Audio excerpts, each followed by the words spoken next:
Tegan and Sara's latest album, Heartthrob, released in January, opened 2013 with a fantastic musical bang. The band amped up their sound with a more pop-centric production and had made a forward-thinking, extremely catchy, and what I think is one of the most relevant releases of the year. And this morning, so thrilled to have Tegan Quin on the line. Good morning, Tegan. Hi. So Tegan and Sara are in town tonight with Fun. And Tegan, you've been so kind as to play guest DJ for us this morning. And do you want to start with the Serena Ryder song? Yeah, actually, I picked a track called "What I Wouldn't Do" off of Serena's new record. The record's called Harmony.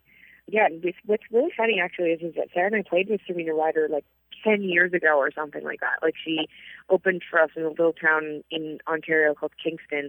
And I remember thinking that she just had this really insane, amazing voice. And then I kind of lost touch with what she was up to. And then maybe a few years ago, I was at the Junos, which are kind of like our Grammys in Canada.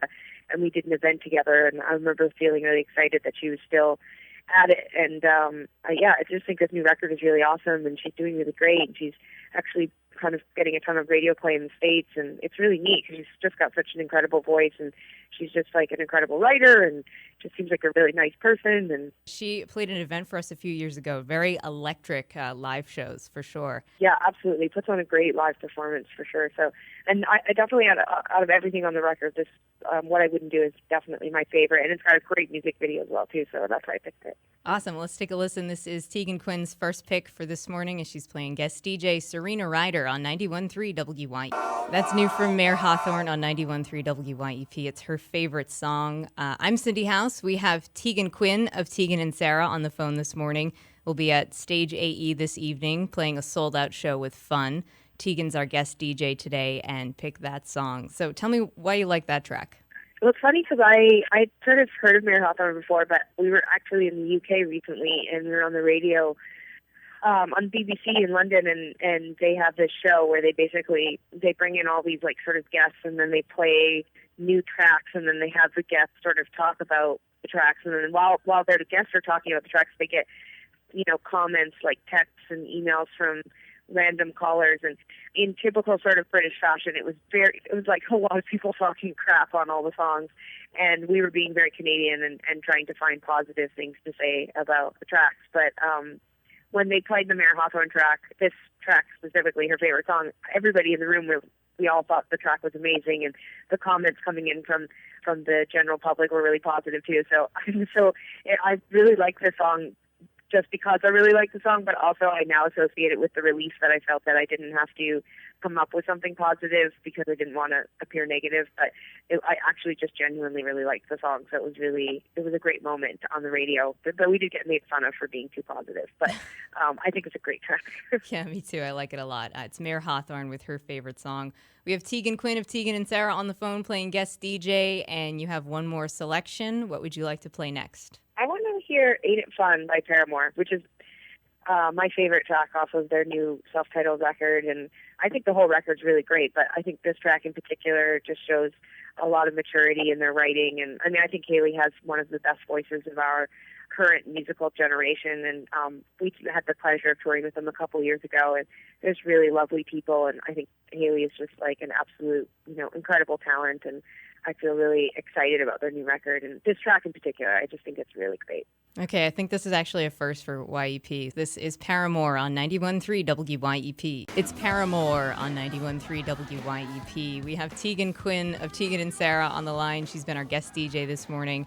In town this evening playing with Fun, a sold-out show at Stage AE, touring in support of the new album Heartthrob, which, Tegan, I really, really love this new album. It's such a different sound from your previous records, but I think that pretty much about every Tegan and Sara album, you're always progressing, always kind of changing up your sound positively. I've always liked what you've done. I'm wondering if you can talk about what has been the biggest learning curve for you if you listen to Tegan and Sara's first release to listening to Heartthrob now. In between then, what's been the biggest learning curve? Well, I mean, our first record came out in 1999, so I mean, there's been so much that has changed over the last 14 years since we started putting out music. And, Sara and I have been collaborating with each other since we were teenagers. So, we've learned just how to be, I think, better writers and, better storytellers and better singers. And I think that our music has just kind of evolved naturally over the last 14 years. I mean, I think all of our records are really different from each other. We always giggle when people imply that somehow this record's so different from all our other records, because it gives this impression that all of our other records sound the same. But, with each record, we always try to take a new approach and try to do something different.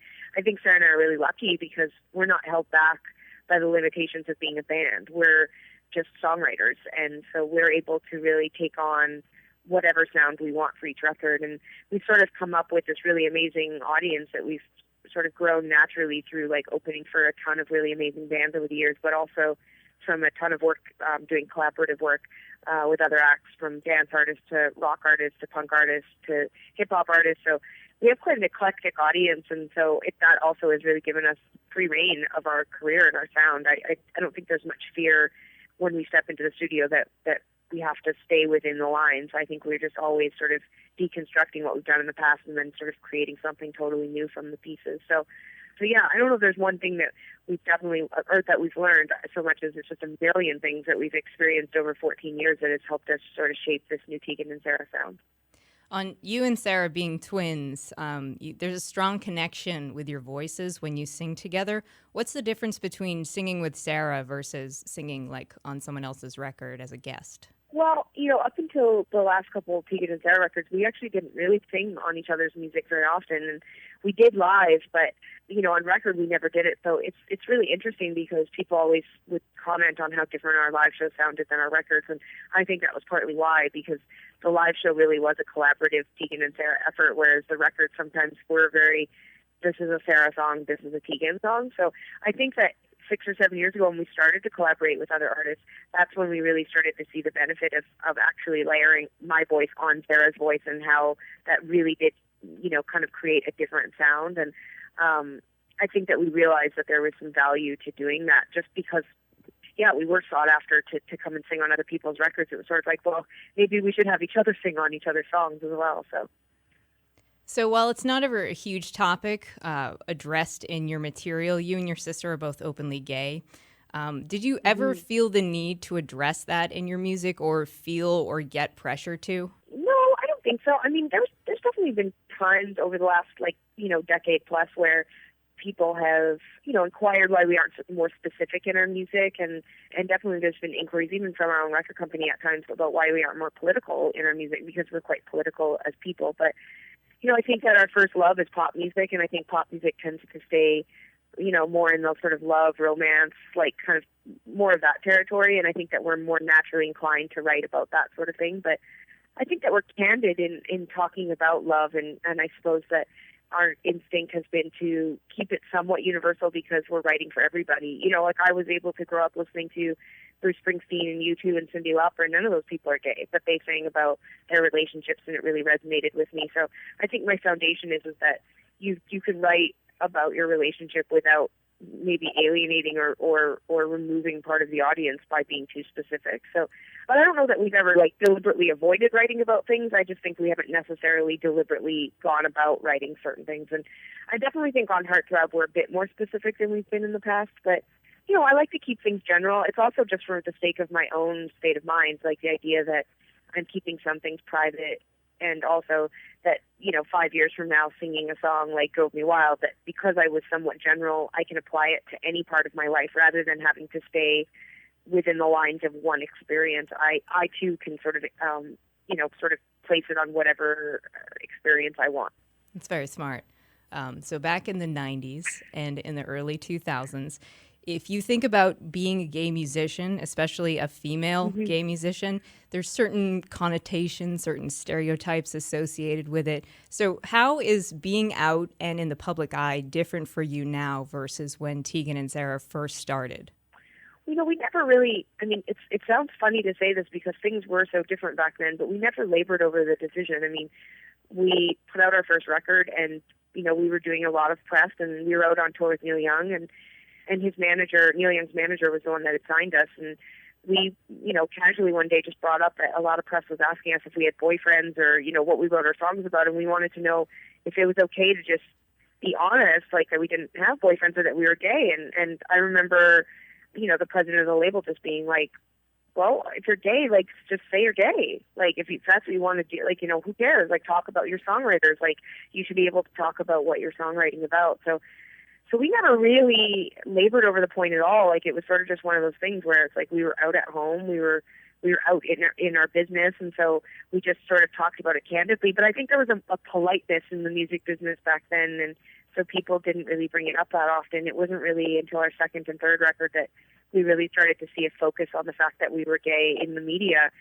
There were times where it definitely felt like you were stigmatized or you were pigeonholed because you were gay. Like, there were, like, we would play a show to a very mixed audience, but then the review would be like, Tegan and Sara's audience made up almost entirely of gay women, and it was like, well, that's not true at all. Like, we would have these, like, really irritating moments where I really wanted to sort of break down those sort of stereotypes, but it happened naturally, over the last decade, and things have changed so much, and I definitely feel like it held us back at times, but I'm not sure that we had our heads down and we were working so hard. I'm not sure we even knew sometimes how much it really probably was holding us back from the mainstream, but luckily, the mainstream has changed, and, with Ellen being on television and Glee and so many artists coming out and so many famous people coming out as gay and bisexual, I think it just naturally changed the tone in the mainstream, and I think it just became less of a big deal, Yeah, I just was thinking about that question because I've been like rewatching The L Word, and the episode came up where you and Sara were on.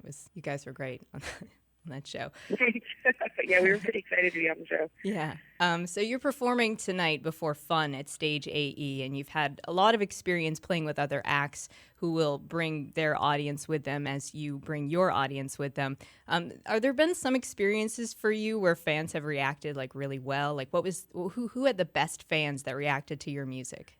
I mean, hands down, we've only done a handful of shows with Fun, so I'm going to leave them out right now because I don't know exactly. I can't, make a judgment of their fans yet. But I'd say out of all the tours that we've done over the last decade, the best audience we've ever played to is Paramore's audience. I mean, they're just so young and so enthusiastic and so passionate about the band. And, they made us feel like we were the headliner every night. Like, they were just so amazing and so connected and involved and passionate about seeing music. And so it was a really great tour for us, and we saw our fan base really grow after that tour. So I'd say Paramore. But, every time you get on stage with another band, every time you open for someone or you're on a festival stage, your job is to sort of feel out the audience and sort of reel them in, like on the first few Fun shows. That's sort of what we did. We came out, people were warm and sort of paying attention, but then it's like, you sort of amped it up. The middle of the set gets really animated and more passionate, and then, you kind of rock out for those last few songs, and by the end of the set, it really feels like you've genuinely won people over, and that, like, a lot of people will hopefully check you out afterwards. So it's a whole sort of song and dance that you're doing up there.